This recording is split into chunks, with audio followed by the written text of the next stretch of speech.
Invest in India. ఇండియాలో invest చేయండి. Invest in India. అసలు ఇండియా నిజంగా గ్రో అవుతుందంటారా?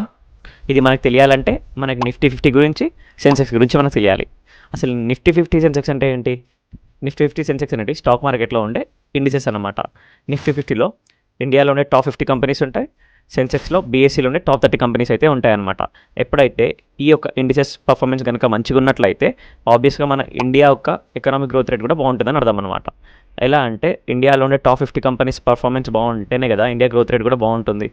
సో సింపుల్ టర్మ్స్లో మీకు అర్థమయ్యేటట్టు చెప్పాలి అంటే మనం నిఫ్టీ 50లో కానీ సెన్సెక్స్లో కానీ 1,00,000 రూపీస్ ఇన్వెస్ట్ చేసినట్లయితే by the end of the year on యావరేజ్గా 15% రిటర్న్స్ అయితే మనకు వస్తుంది. అంటే 1,00,000 ఇన్వెస్ట్ చేస్తే 1,15,000 అది అవుతుందన్నమాట.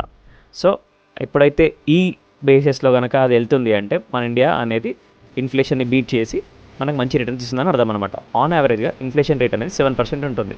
సో ఆ ఇన్ఫ్లేషన్ రేట్ని మనం మైనస్ చేసినా కూడా మనం 8% రిటర్న్స్ జనరేట్ చేస్తున్నట్టు with beating the inflation rate అనమాట. Stock market series day 11. అసలు నిఫ్టీ 50లో కానీ సెన్సెక్స్లో ఏ టాప్ కంపెనీస్ ఉన్నాయో మీకు తెలియాలి అంటే నిఫ్టీ 50 అని కానీ లేదా సెన్సెక్స్ అని కామెంట్ చేయండి. నేనే మీకు పీడిఎఫ్ పంపిస్తాను నిఫ్టీ 50లో ఏ కంపెనీస్ ఉంటాయో, సెన్సెక్స్లో ఏ కంపెనీస్ ఉంటాయని. So do follow confuse student for more. మీకు ఈ వీడియో అర్థమైందని అనుకుంటున్నాను.